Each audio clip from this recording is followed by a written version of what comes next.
Hi, everybody. I'm Stephanie Sage. Welcome to the Stephanie Sage Show.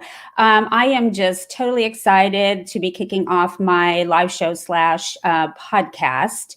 About a year ago, I started thinking about starting a podcast. I've always loved talking to people, interviewing them, and hearing their personal stories and experiences. So finally in April, I got serious about it, and I got connected with Kevin Kwok with J29 Creative Group, and he and his creative team have just been amazing at helping me put this together. They created this awesome intro video and all of my marketing pieces, and they've just done a great job. So thank you, Kevin, and your creative team. It's been so much fun to work with you guys. Basically, my show's purpose is to inspire others to awaken to their higher selves and develop a greater understanding and connection to humanity and the world around them. My intent is to teach, inspire, and build awareness, and to provide my viewers with a positive and spiritually uplifting experience by listening to the stories and life experiences of others. I also plan to have a lot of compelling interviews, a lot of segments about self-improvement and business as well. As you know, I'm a local small business owner. The truth is, I believe that we all have a common bond and we are more alike than we are different. 2020 was a challenging year, to say the least. And I think it's a good idea that we strive for better communication and understanding among us all. And I think we need each other more than ever during these trying times. So if we can come together as a collective unit, we will be that much stronger. There's plenty of negativity in the world, and if I can spread some positivity and create a positive impact on humanity, that's what my show is all about. So I'm really looking forward to, bringing on some intriguing guests. And today, my guest is supposed to be, although she's not here, I'm trying to see if she's logged in, is actually Mischelle Saunders-Gotch.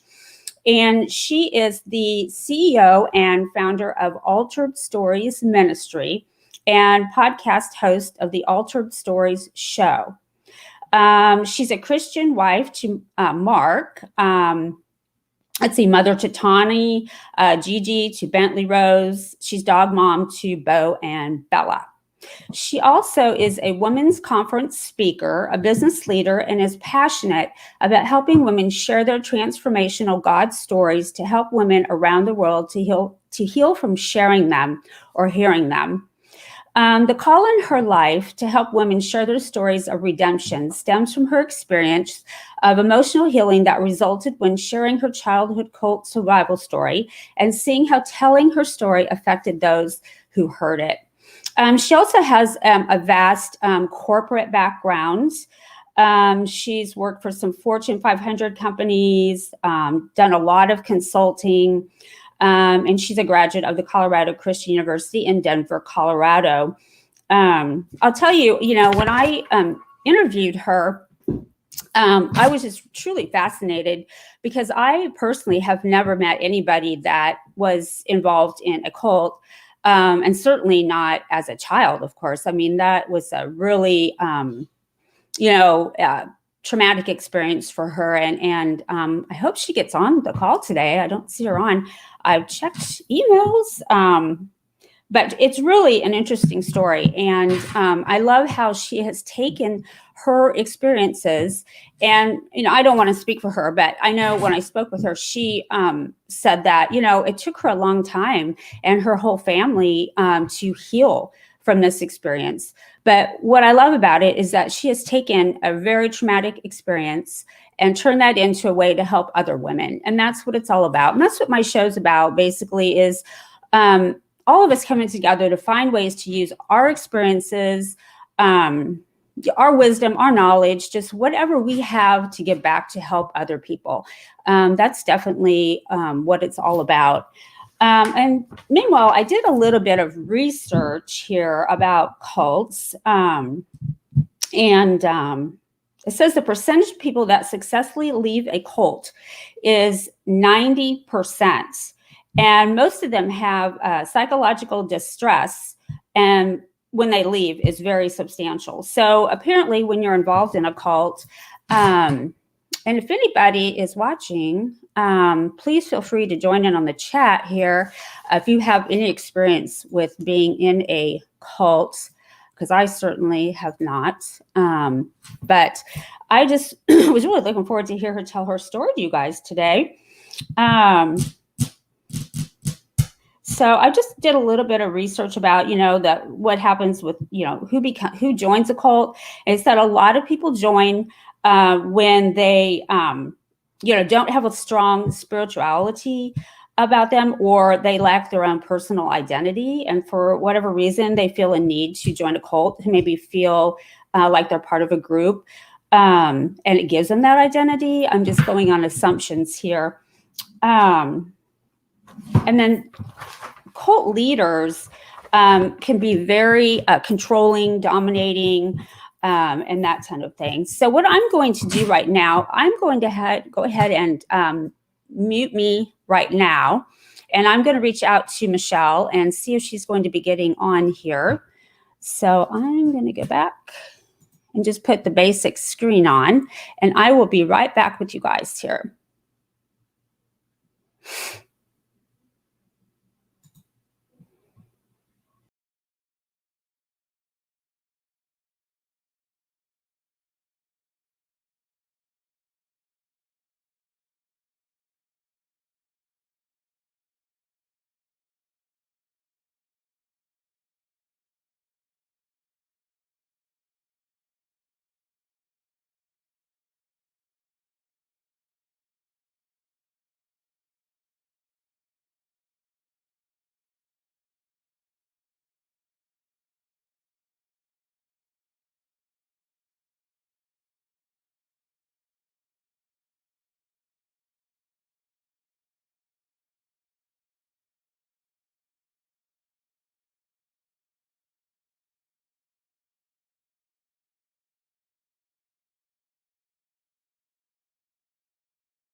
Okay, everybody, I got in touch with Mischelle, and she has having trouble getting logged on. She's trying to log on from her phone, and I think you're supposed to be on a laptop. So I resent her the link. So hopefully she's going to be getting on here. So I thought maybe while we're waiting on Mischelle, we would go over some of the upcoming shows that I have coming up. I have to tell you, I have just been really pleasantly surprised at the amount of people that I have gotten booked to be a guest on my show. I am really thrilled about that.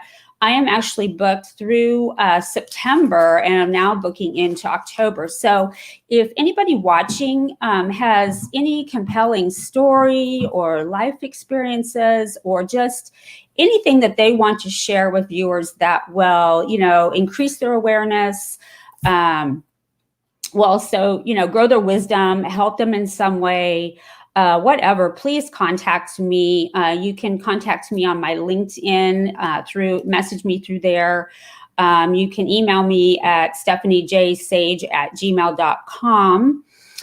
Those are probably the best ways to get in touch with me because I'm always looking for speakers that have, amazing stories to tell. I just really want to help inspire people. And part of my show too is coming up with, what's your truth?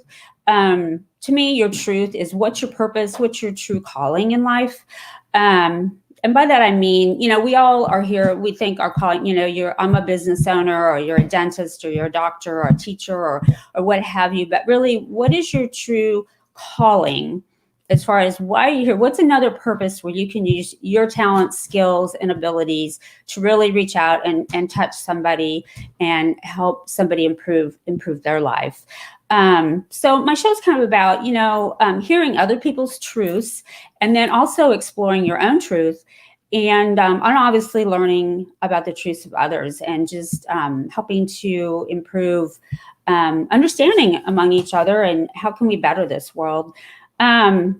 So coming up, last week, my first show was Dr. Susan Harrison, and I just adore her. I've known her for a long time, and she is a coach and a speaker, and she's also actually a confidence coach. So we had a really amazing show about self-confidence. We all struggle with that from time to time. In fact, I was nervous starting my first episode last week, but, you just muscle through it and you do it. So if you missed that episode, unfortunately, we had trouble going live. And so the first part got cut off. But I think about 10, 15 minutes in, we got it going. So you can go and view that on my YouTube page, which is Eyes Wide Shut. And then I also have a YouTube page, Stephanie Sage, and also on my Facebook page. So go back and view that if you want to learn more about self-confidence. And then today, of course, is Mischelle Saunders Gotch, who is a childhood survivor of being in a religious cult. Her mother joined this cult apparently and involved her, Mischelle, and that she has some siblings as well. And they just got all caught up in this cult. And I think her dad was in the military and wasn't even really aware, I guess, that the family was in this cult. And long story short, the leader of the cult, I guess, got into trouble publicly, and then that kind of brought things to light to the area that they lived in. And this is when, the mother, I guess, decided she needs to get out of that situation. So hopefully Mischelle will get on here and you'll be able to hear her amazing story. And then next week, I have this wonderful lady, Sunita Whitelaw, and she is going to talk about self-care. I have just met so many amazing people through this journey of mine. I started interviewing for my show, it must be back in probably April, May, and that's kept me pretty busy. But I have just really met a lot of really fascinating people. And the interesting thing that I found is that I'm not alone. At first, when I thought about the purpose of my show, I thought, what are you doing here, Steph? But the more that I talk to people, there's a growing, I can just see it. There's more and more people that are really trying to reach out and connect people and really help, our fellow human beings. And it really warms my heart to know that I'm not alone. And there's other people like Mischelle, or Dr. Susan or Sunita Whitelaw, who's going to be on my show next week, that they really care about doing their part. So it's awesome. And then the last week of August, I have on from a business segment is Valerie Vaughn and Kathy Deegan. I have known those ladies for a long time now. They are just amazing women. Valerie Vaughn is a business broker, so she helps people buy and sell businesses. And then Kathy Deegan, she is a financial advisor, a wealth advisor. And they both just have, fabulous knowledge and experience. And let's see if I've gotten any comments here. And they're going to talk about, exit strategies, because a lot of times when people start a business, they're just really overwhelmed with getting that business going. I mean, you're on, just worried about even getting a revenue coming in the door and running your business. And the last thing you're usually thinking of is exiting your business, except maybe on the bad days when you're like, what am I doing? But no, seriously, that's something that you really need to be thinking in the very beginning, because it matters. They're going to explain why does that matter. How do you chart that course through the growth of your business and be prepared to exit down the road and have those plans in place. So they're going to be discussing that. Let's see. And then in September, September is going to be a really great month too. On September 2nd, I have Kelly Bailiff coming on. I adore this lady. She's actually been on I think it's Channel 4, one of the local news stations, and she works with missing and exploited children. I first met her at an ABWA meeting about a year ago. I was on the programming chair, and somebody suggested we bring her on to be a speaker. And I was so impressed with her. And I so love her story about one of her cases where they discovered a child hidden up in an attic and rescued this child. But Kelly just does amazing things with helping missing and exploited children. And so we're going to be discussing that. She actually no longer works for I think she was with the Wyandotte County Sheriff's Office, but she has since retired. In fact, I had lunch with her, I don't know, probably 6 months ago, and she's busy traveling and enjoying retirement, but she still works tirelessly with, actually she works with the FBI right now, I believe, and still is involved with helping missing and exploited children. And we're also going to touch on a pretty serious topic of, human trafficking and that of children. So I'm, looking forward to learning more information on that. I just don't know why that's not at the top of the newsreel, that if we have, hundreds of thousands of missing children across this country, why are we not hearing more about that? That kind of concerns me a little bit, but I will let Kelly touch on that. And then the next September 9th, I have Jennifer Kwok coming on. She is the wife of Kevin Kwok, who has helped me create my podcast and did all the marketing for it. They work together with their marketing company. And I actually heard her on one of their podcasts that they have. And I was intrigued with her topic of, what is your first childhood memories? And it got me thinking back to one of my first memories. And then you think to yourself, why is that one of my first memories? So we're going to explore that a little more. So, and some other topics as well. She's really warm and funny. And I know you'll really enjoy hearing her. And then the following week, I have Keith Griffin coming on. He used to be in the military. And he's done a lot of, he's a tech guy, but he also has done like security type stuff. And he's just got a wealth of information. So I am so looking forward to talking with him. I met him on LinkedIn. I'm going to see if Mischelle has.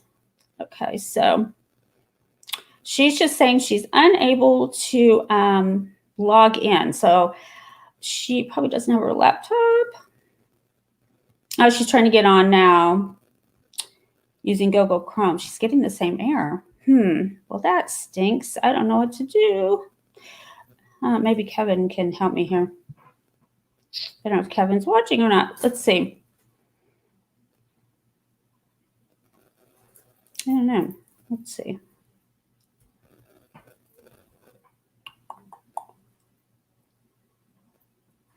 I'm going to text him.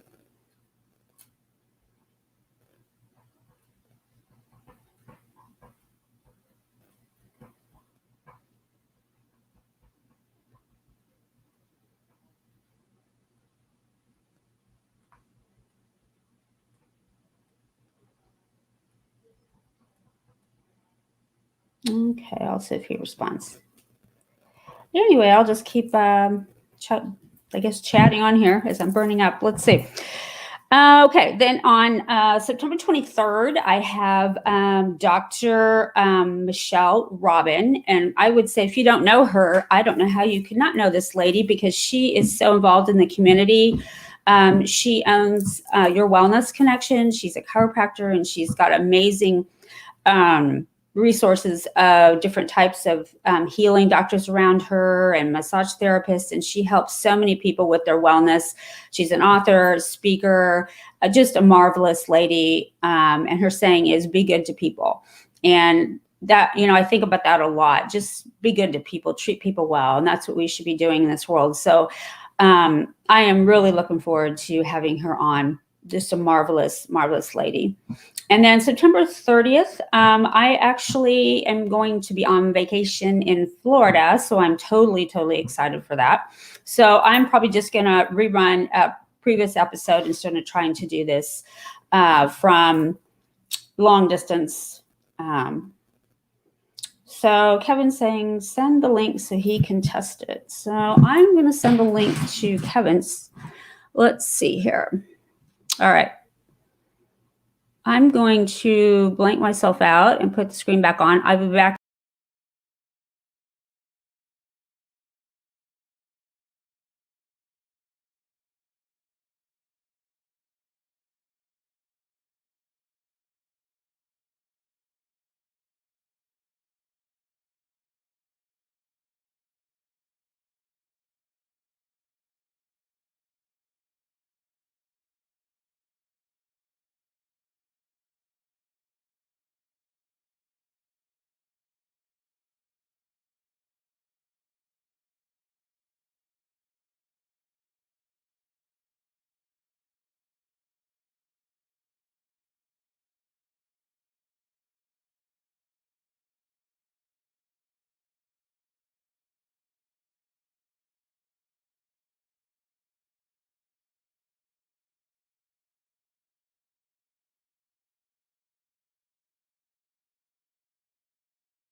Okay, we got Mischelle on. Success. Yahoo!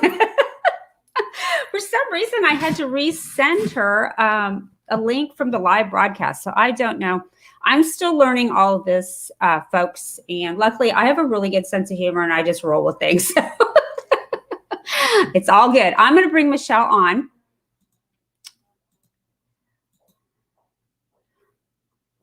Let me see. Let me get this right. There she is. Okay. Hope she pops on the screen there. Hold on one sec. I don't know what's going on.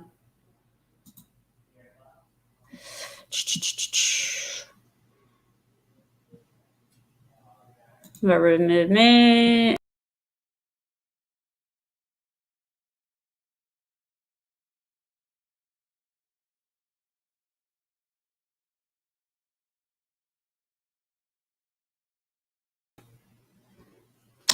So Mischelle, do you have your camera on? I can see you, but you're not coming up. Oh, now you disappeared again. Well, let's see if she pops back on. So I'm going to go ahead and finish out my guest. Like I said, September 30th, I will not have a show. I'm going to be in Florida on vacation. And then on October 5th, I have Keith Custer.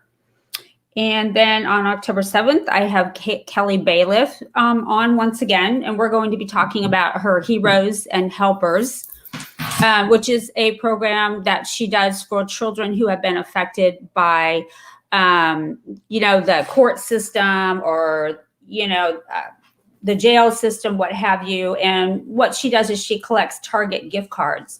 And then she takes these kids shopping, Christmas shopping. And for the last several years, Sage has donated, several $100s in gift cards for these children. And we intend to continue giving more and more every year to help Kelly out with her program. So hopefully you all, whoever's listening, will jump on and check that out. And October 14th, I have Teresa McGarry. And she had a calling to do a ministry to help people who have been in the jail and prison system and help them get their lives in order with teaching them financial basics. And she's just a fabulous lady. I've really gotten to know her quite well over the last few weeks. And I'm going to be going on her podcast, and we're going to be working on doing some videos together. So that's going to be really fun. And then October 21st, let's see, I'm not going to have a show because I'm going to be out of town again. And then October 28th, I am going to be on Teresa's podcast. And I'm not sure. I still have an opening for October 28th. So I'm getting booked. So I'm really excited. I'm going to pop back into my email here and see if she's emailed me. Oh, there she is. Hopefully I can bring her on here. We are determined ladies. We're going to make this happen. We are. Yay! Yay! Woo! This is crazy. I'm so sorry. I texted Kevin and because I said, so is there two links? You have the link when I set up the show that I sent you, and then a different link when I go live. So I had no idea. Surprise. So I guess if that happens again, anyway, now I know, right? So, well, yeah. Gosh, dang. All right. Luckily, I'm a gal. I fly by the seat of my pants anyway. Like, that's just how I roll. So, which is good in these situations. Yeah. Yes, I'm freaking out. I'm a little flush, as you can see, but trying to stay calm. It's okay. You're doing great. I'm just trying to get it so we can see well. Yeah. It's kind of dark. I apologize. I'm trying to get my camera to work well. Yeah. Well, the main thing is you're on and you're here. And I've been kind of given little tidbits about what I remember of your story from when we talked, but I'm going to obviously just turn that over to you and let you take it from here because it's a fascinating story. So. Oh, well, thank you. Thank you, Stephanie, for this opportunity. And, we all have a story. And I'm a big proponent of people sharing their stories, whether they share them with their friends, their family, publicly, however, through storytelling, as an author, those things. But my story started when I was younger. I have a background having come out of a cult, a childhood cult survivor story. And it seems like it was years and years and years ago, but truly it's who I am. It's how I have survived it and how it propelled me to be what I am today in the work that I'm doing. So I'm not sure what all you shared with your audience. Not very much. I didn't want to tell your story, but I was just trying to, keep dialogue going a little bit and just get a background. So yeah. Well, I've actually shared my story out publicly. It took me a long time to do it. And I had to get up the courage to do it because there's a lot there and it affects others, of course. So you have to be very careful when you make those decisions to go public, because not everybody's going to accept your story or receive it. They're going to have a lot of questions about what you're sharing too, especially when it comes to mine. But I grew up in a military family. Both my parents were in the Air Force. And when I was around the age of 7, I, through my mom's decision-making, started attending a non-traditional church. It really was more like a home church. And I, of course, was expected to, obey my parents and do those things that you need to do. And my mom exposed me and my brother and sister to her faith. She was very, really big on her faith because she, this was something that she felt was really important in her life to share and surround her kids with. So my mom became friends with a dear family, and they were connected to this founder of this cult. The cult was called the Ecclesia Group. That's a general term. A lot of people talk about that. But this particular founder, who was thrown out of the more traditional church denominations, started this cult, is what I'm going to call it, and others have called it, in the basement of his home.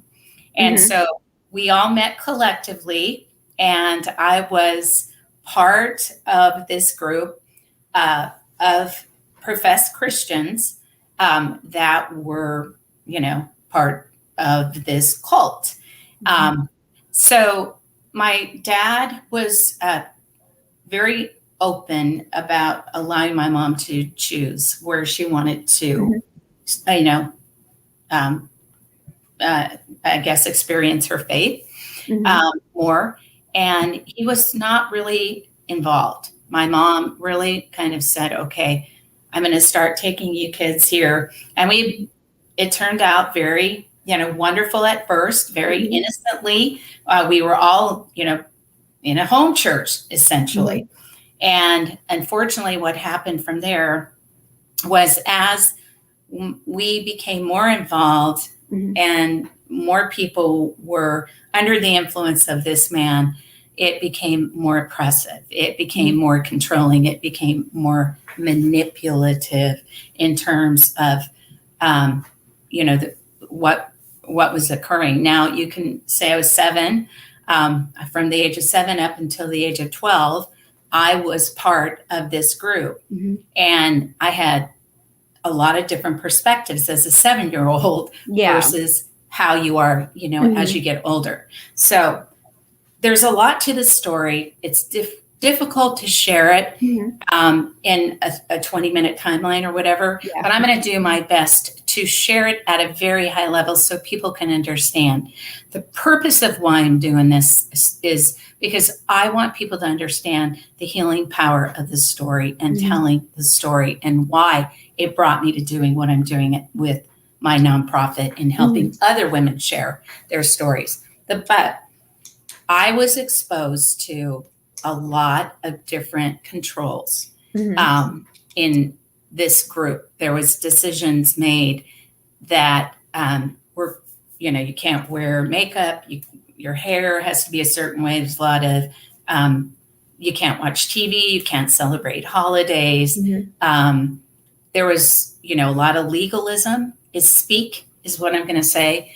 And it really did make it difficult to try to exist in the world I was existing, in the age group I was existing, as a growing child versus, in a normal sense of going to school and then being part of this group.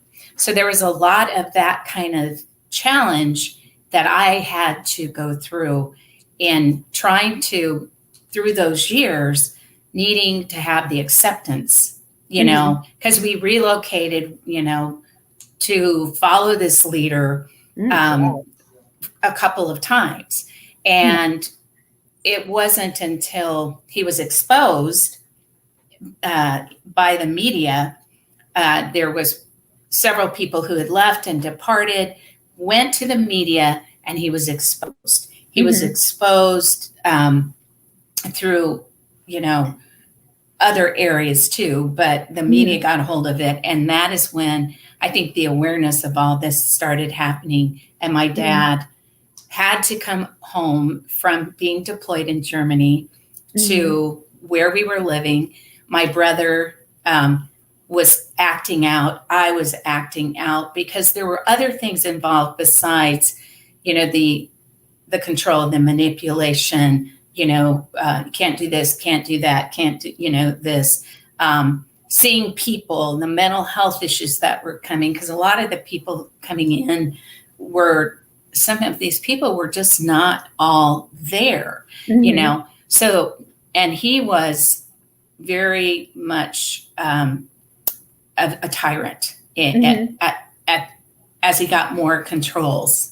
And I saw a lot of things with how other people allowed him to take control in their families. And, it's just a whole different world of existence.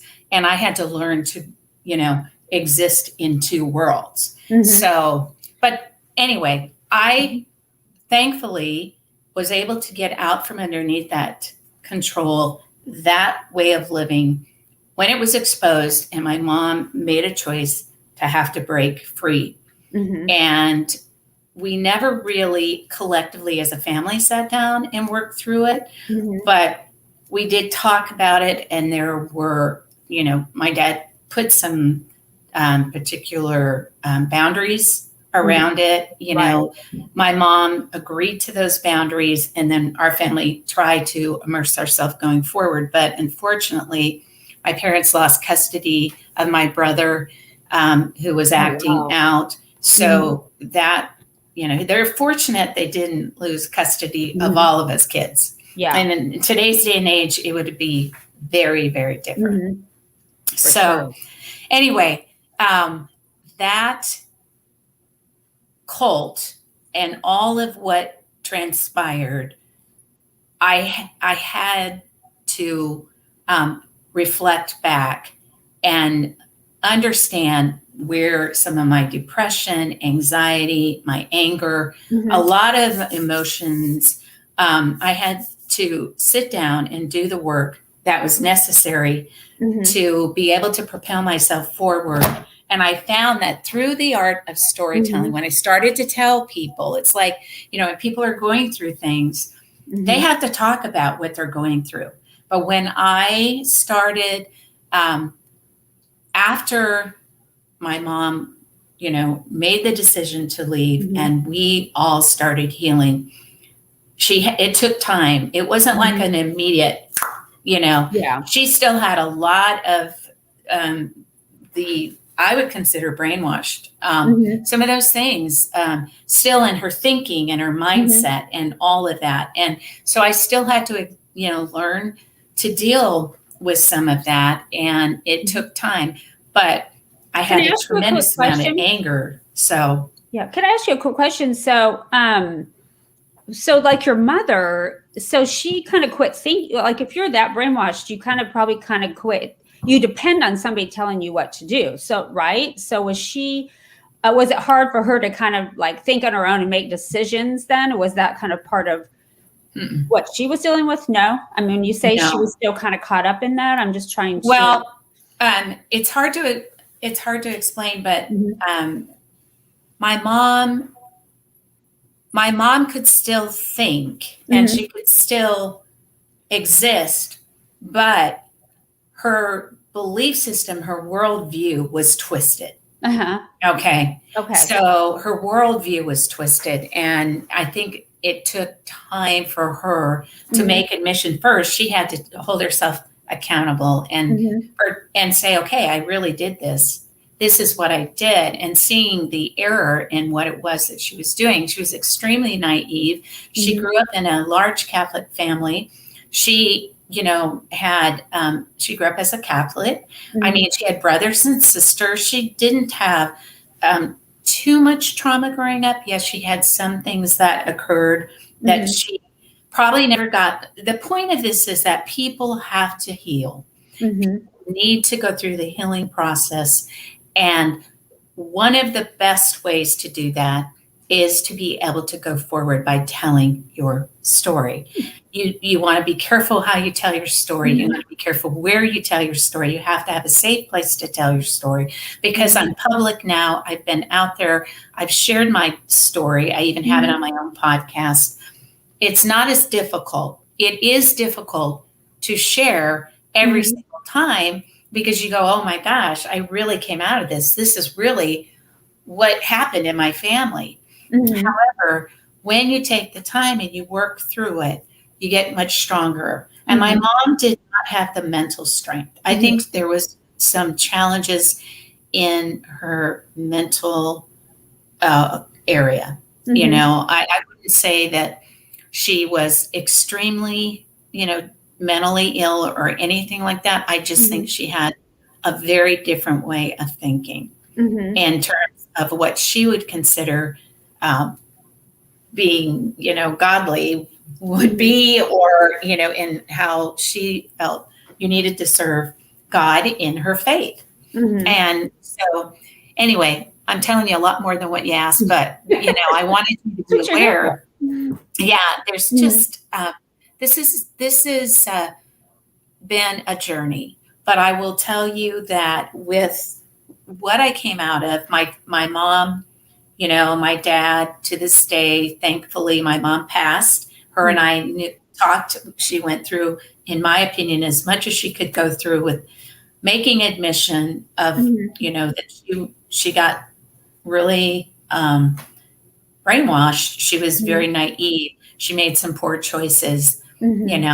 She knew I was starting Altered Stories Ministry. She knew that at one point I was going to go public with my story. I don't want other people, when you're a child, you can only do so much, your parents guide you. I mean, especially in religion, Yeah, there's not so much that there's just not a lot that you can do, right? Other than try to find ways to deal with what you're going through and the oppression. And, I, of course, being very positive, very driven person, very achieving person, I was very fortunate and blessed to be able to find favor with people in my school. And, I was able to make friends. But I also learned how to be one way and how to be another way to be able to exist. And so there's ways, that people sometimes, I've there's a lot of mental health words, they call it, but it was trauma I went through. there was mental, abuse I went through. There was, sexual abuse that occurred. I just, it occurred during that time too. And I had to undergo stress management counseling. I had to really do a lot of work to be able to get myself to a good place, be able to propel myself and move forward in doing the work that, I was doing in corporate America as a leader and a manager, and then also doing what I was doing, in my personal life, and, being able to hold healthy relationships and all those things. And that's, really the story is overcoming. It's, overcoming. And when I started sharing my story privately and talking about it, I found that it made a big difference. It also helped the women and others that I told my story to.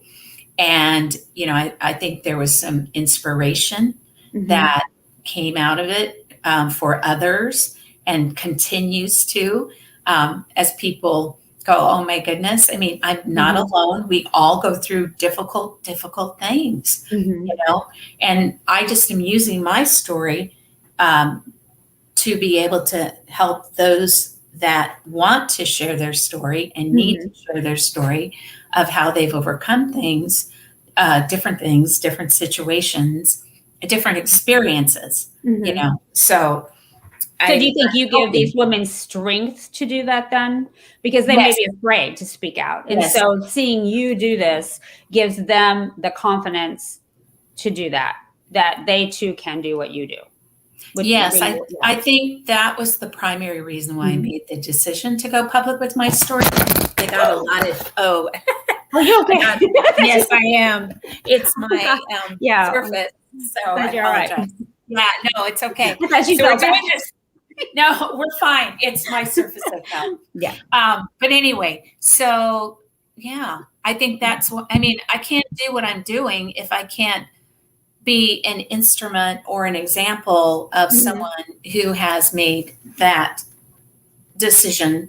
And I have to let people know that, telling this story, your story is so critical to helping others and being authentic. And yes, there's all types of questions people have, where did this take place? How, so like when you went to never get, was there ever any accountability and things like that?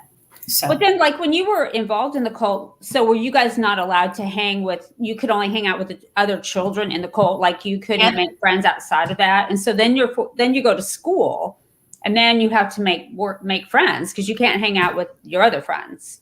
So that would be really difficult. It was really difficult because I'm a social person and I love people, and I always have loved people. And so the isolation, the control, I'm not a person that likes controls. Yeah, I'm not either. I'm a very independent person. And, I don't like to see abuse. I saw abuse. I saw him abusing other people. I saw him ridiculing people publicly. I saw him abusing women, and men. And, I'm a person that really doesn't do well with that when I see that. I mean, I stood up against this man when I saw him do what he did to my baby sister. Wow. And it was terrible. I mean, I'm a fighter, I'm an overcomer, and I have mental strength by God's grace. I've got mental strength, optimism. And I'm a person that just pushes through barriers like no tomorrow because I'm determined. I'm determined to not let that get me down, especially if it's something that's not right. Yeah. I think that's a special gift because I've come to learn I'm not like you in that I'm mentally tough. I can overcome adversity. That's just, and I thank God every day that I was blessed with those skills because I do see throughout my life and what you're talking about, there's a lot of people that simply don't have those skills and they don't have that courage to fight back and speak up. And because not everybody is blessed with that. So that it's a true blessing that you had that because where would you might be today? Like, how did it affect your siblings compared to you? Have they been as successful at healing from this, or, you know?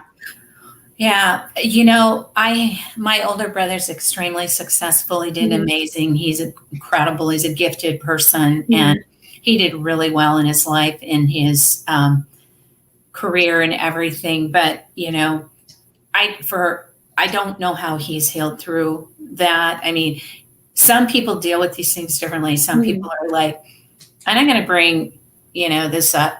I'm moving forward, and I'm not going to bring it up and just go on with your life. Well, for a long time, I did do that.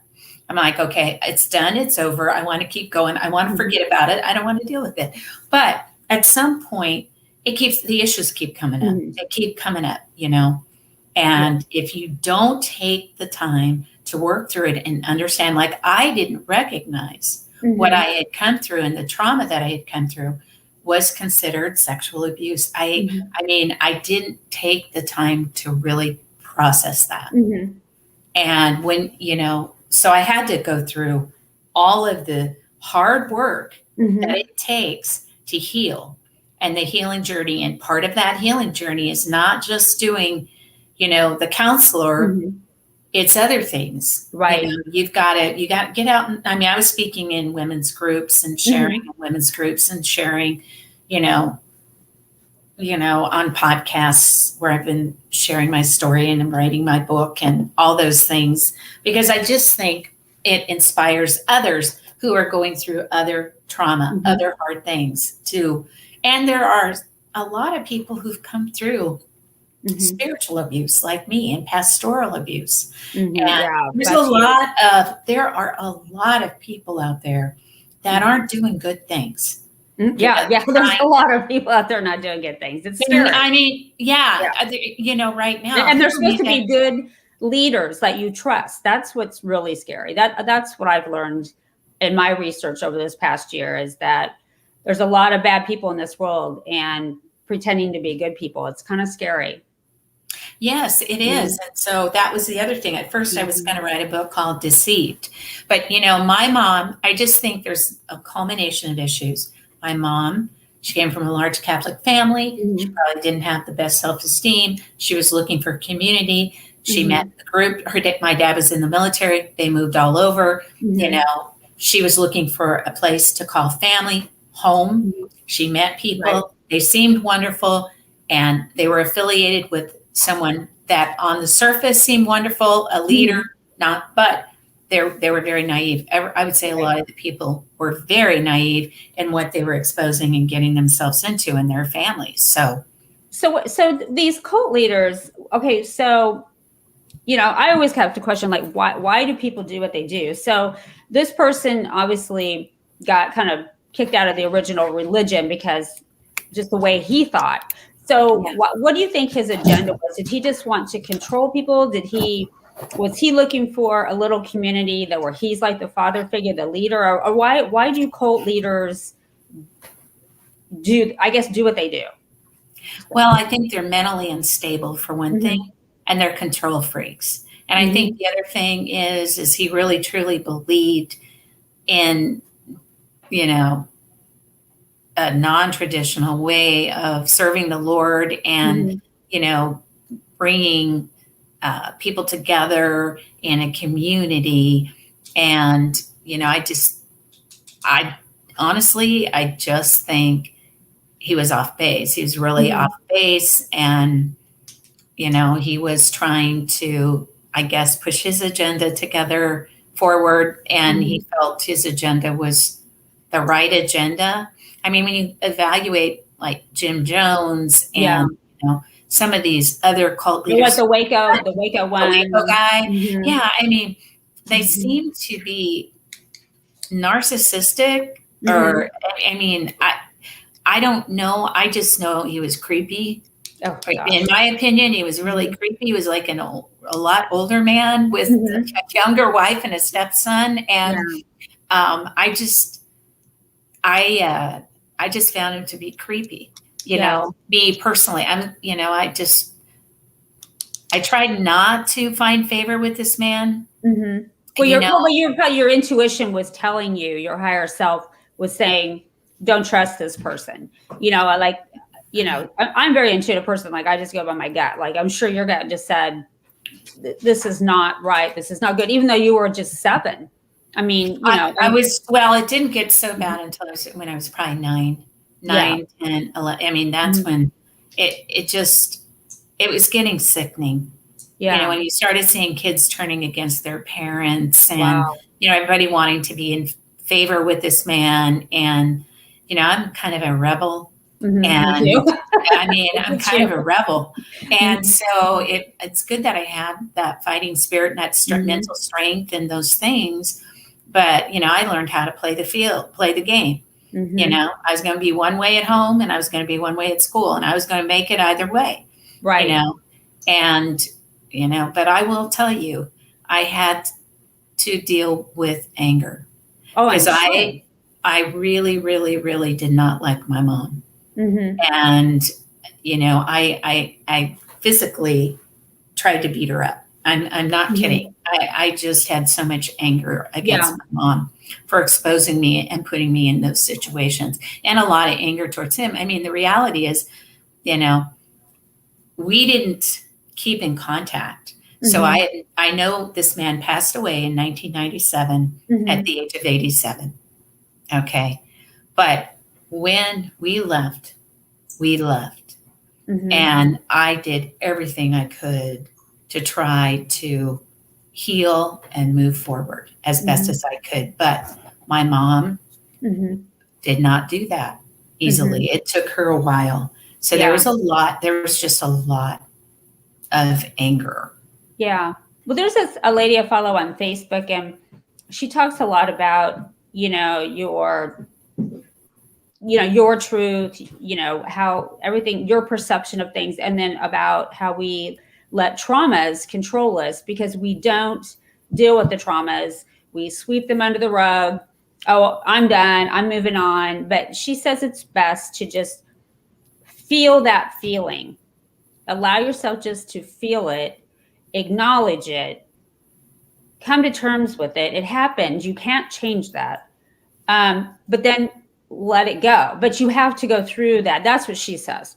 And is that similar maybe to what you did? Like you have, because a lot of people just push it away, but the truth always comes back, right? If you don't deal with it, right. So, I mean, is that kind of how you dealt with it? Well, for me, I downplayed it for a long time and just didn't deal with the issues that really were there as a result of seeing what I saw, being exposed to what I was exposed to, the trauma piece. I mean, and it's trauma. Yeah. And so, I mean, we all have trauma, and it was very traumatic because of the age primarily. Yeah.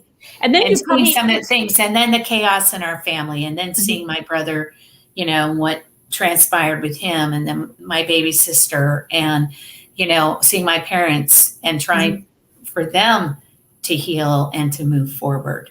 And then there was anger on my dad's side, and all of those things that happened.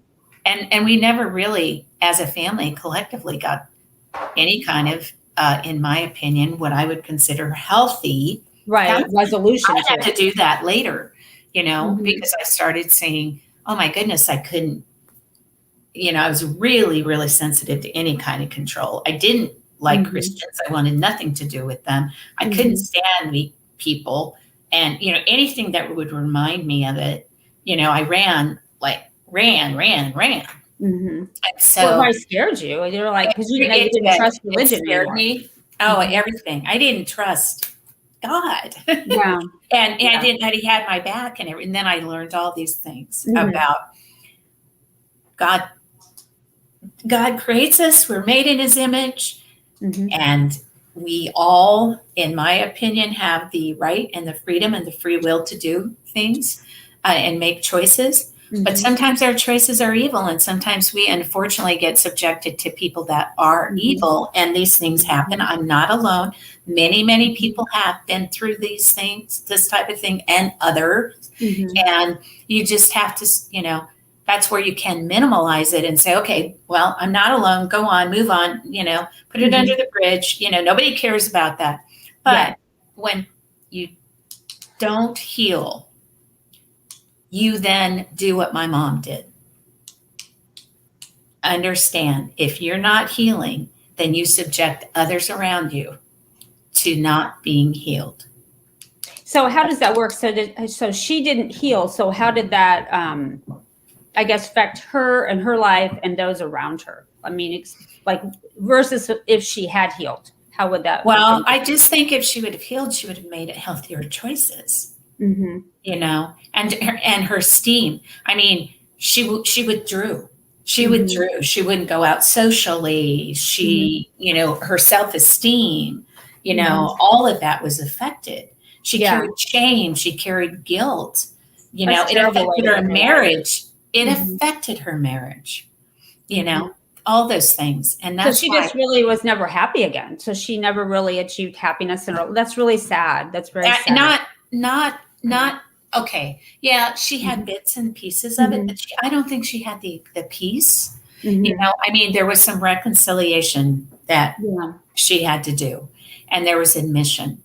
But I do think it carried itself. So what I'm saying, it's a heavy weight to carry a lot of years. It did. And then of course her and I did. Sorry, this isn't me and my crazy surface that keeps pushing back. It doesn't hold it up. I apologize. No worries. This is like terrible. Sorry, Stephanie. No. I'm just glad you're here. No. But anyway, I'm hoping people can understand my heart and where I'm coming from here, because I really do believe everyone should go through the process if they've had trauma or mental health issues, and recognize them. Don't downplay them, because it affects how you deal with others. It affects, decisions you make. It affects your relationships. There's just a lot involved in it.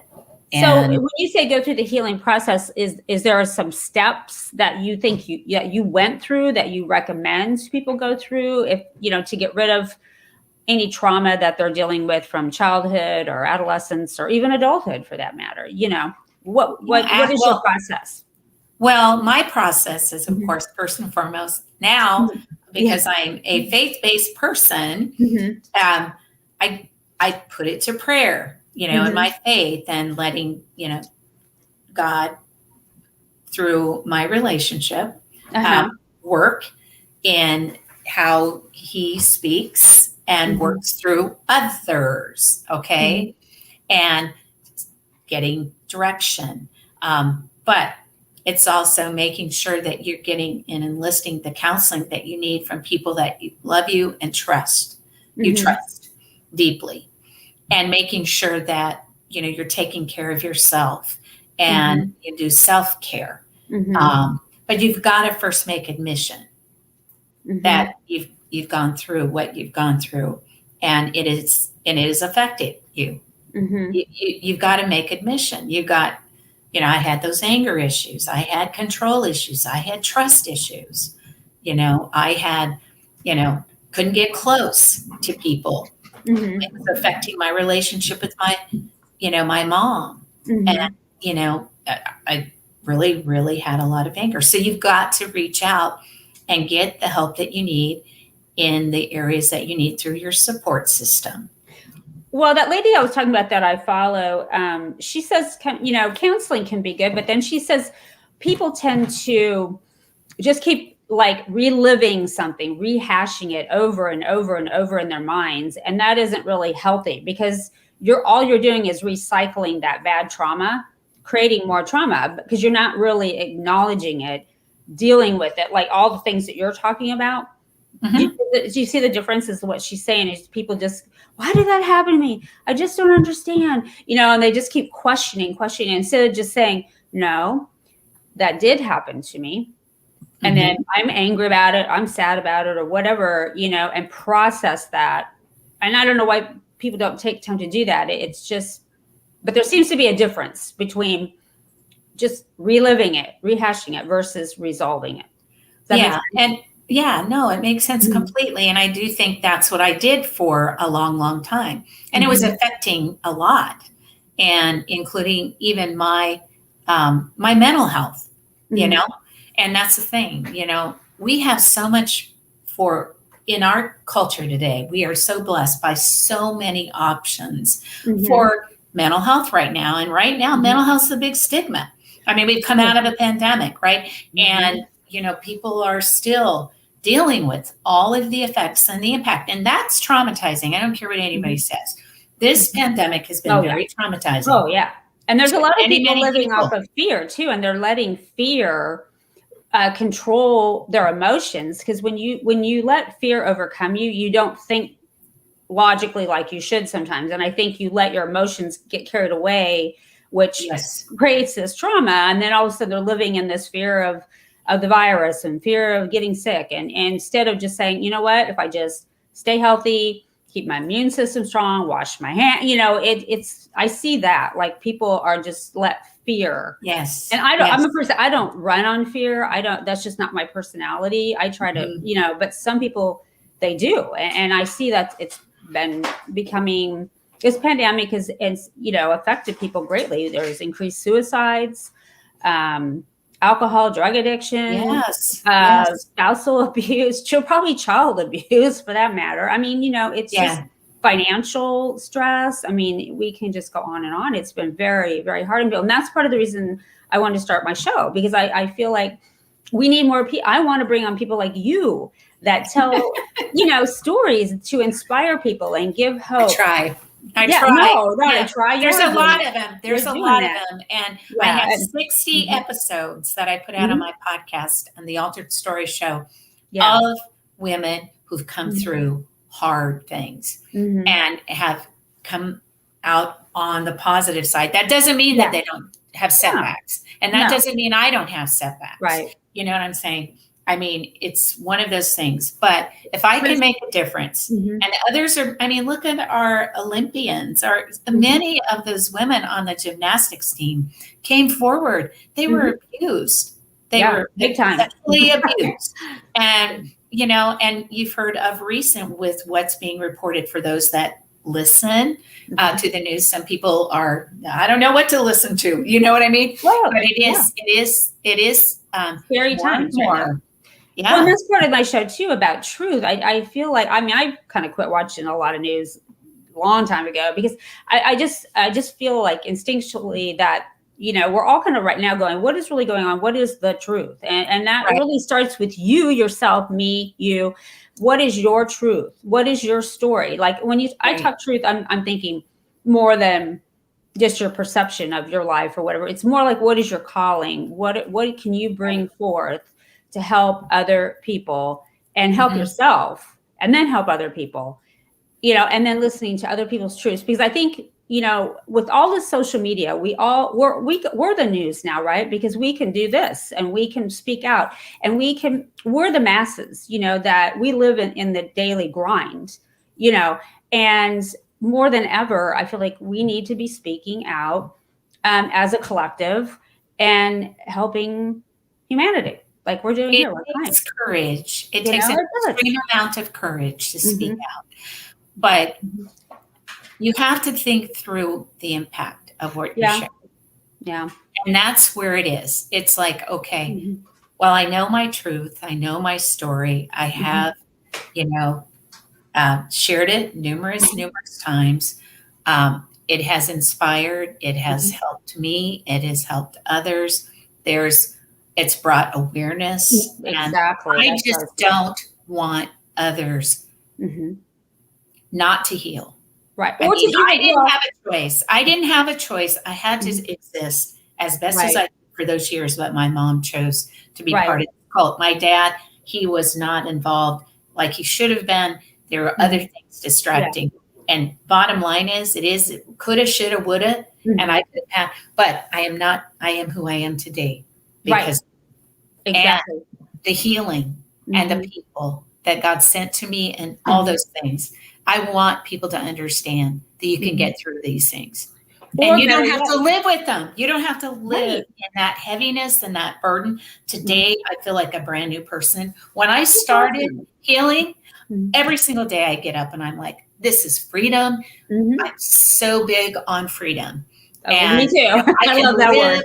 I can live my life, now, and I can make a difference and I can walk, it was so oppressing for so long in those years, that I have such an appreciation for being free and what freedom really means. Right. Freedom is everything, that you can free to be yourself, free to live how you want to live, free to believe your truth, what's important to you, how you want to live your life. To me, that's freedom, and that you can think, you be free, a free thinker. I'm a free thinker. That's really big for me. I like to, I just like to think outside the box. That's just me. But more importantly, so hopefully maybe even your story can make people aware. Are they maybe getting involved in something that potentially could be a cult, or maybe a relationship that isn't so good for them? Like that person is very controlling. So hopefully too, not only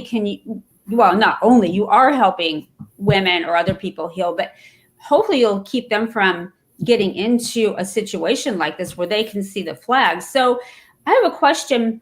What is the difference? Like, how would you know, like, I'm going to join this home church group. How can you see the difference between an innocent small church group versus something that is a cult or potentially could be a cult? Yeah, that's a really, really good questions. And, I just think you have to do the discernment and analysis around the people that you're involved with.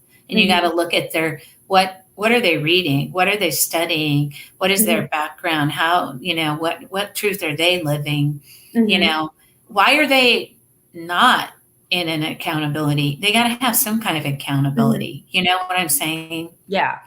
Big time. Those you got to have that around those that, or somebody that's just too controlling. Yes, exactly. That's another one that you can, I've been in a relationship too with, unfortunately, a very controlling person. And that those red flags, it's all charming, it's all wonderful. And then, all of a sudden, they don't want you doing this. They're jealous of that. Those are just things. People that are mentally healthy are walking in the freedoms, and they don't control and impose things on people that way. Right. They look out for people in a different way. Yeah. And, I would just say, be aware of who you subject yourself to and what you read, and, have sound mind. And, my accountability is, I'm a faith person. So my accountability is I discern things and I read things with people that I have credibility and the Bible and things like that. And my husband is very, very discerning kind of person, and he knows his truth. And, I trust his thinking. It's the thinking and the mental strength and all those things too. With people. Yeah. Cause I think when you're firm in your convictions and who you are and how you want to live your life, that your eyes are a little more open to seeing people that are too controlling, where when you're mentally confident in who you are, and then also you don't take in other people's projections onto you so easily. Does that make sense? Where let's say somebody is mad about, I don't even know, something you did, you didn't even mean to do it. And, they're just attacking you or trying to pressure you. And if you have that confidence, you can say, you know what, I'm sorry, I didn't mean to do that. Or this is what I believe, and you have a right to be you, but you stand your ground, I guess. You have to stand firm in that. You do. Well, you have to know how to set boundaries too. Yeah, set boundaries. Yeah. Yeah. And that's the thing. That's part of what you learn, and people have to learn. I just want people to be as healthy as they can. Mm-hmm. And I don't want them to walk in fear and shame and guilt and all those things because of what they've had to endure or what they've come through. God is a loving God. He loves us. He's got our back. He's got a purpose and a plan for people. And more importantly, he forgives you, and you got to forgive yourself. Yes. Right? That's a hard one. That is a hard one, Stephanie. Mm-hmm. So, but I also know that you can't carry your stuff around. And no, it's really a heavy load. Think about if you carried everything that happened in your life, you'd be all hunched over like, oh, you're doing. Yes. You have. I mean, you can tell people that walk in freedom. Mm-hmm. They're happy. Their eyes, they walk. It's the way, the way they carry themselves, all those things. I mean, you can see me. I move my hands. I'm talking. I'm so excited. I love what I'm doing. I'm so grateful and walk with gratitude, all those things. And I am so incredibly grateful that I got out of that. My mom got out of that. Yes. We were able to heal from it. But I think because my mom had some mental health issues that probably did not get healed, she subjected us to those issues. Yeah. And she was making choices and drawn to things. Mm-hmm. And that's what I'm saying. People get healed, work through it, because you're affecting your kids. Yeah. You're affecting your marriage. You're affecting other things in your life. There's such a plan for you. Yes. I know God has such a plan for you. Yeah, no. So you got to have your faith, and everybody may have a different faith, God, the source, the universe, whatever, but the thing is having that higher power, is there for you and guiding you, especially during tough times. I mean, I know people ask, how'd you make it through? Like, running a business. And I'm like, well, I've saved my prayers along the way too. Because, it's just, sometimes you just can't go it alone, and you need that extra faith. To get you through whatever challenge or life lesson that you have to learn, or life is not most of us don't have this little clean slate, and even if we did, it'd probably be a little boring. I mean, if we're all honest with ourselves, and we wouldn't build the character and learn the lessons and be wiser for it either too, and to help others through your experiences. Well, and the thing is, when I was going through the stress management counseling, this woman was phenomenal. And I know you've got a timeline here. But we worked together on the blessings. What we did was we did a lot of evaluation of the blessings of different things that I went through and seeing it from that standpoint. And that makes a huge difference too, is depending on your trauma, depending on what you've encountered, what you've been through, and how you can take that and propel forward. So, just encouraging people in your audience or those that are listening. And thanks for being patient with me, everybody, and trying to get on and this technology. And, I hope my lighting is okay. And I know. Well, last week my thing wouldn't go live. And so, my first 15 minutes got cut off. That, I just thought, what the heck? And, I kind of beat myself up, but I thought, move on. It's, life isn't perfect, and that's part of being on live shows, and it is what it is, and I learned from it. And then we had trouble getting you on. So I had another lesson that, gosh, if that happens again, I can go down and get the link right off my live feed here. So, but I appreciate you going live is hard, getting back on. I admire what you're doing going live. Because I was kind of like, oh gosh, what am I going to talk about? Did you do good? I think it's great. You probably figured out all those things. Yeah. Well, I tried to go over my upcoming guests, and I'm booked, and thank God for that. But thank you so much for staying in there and being a trooper and coming on to share your story about healing.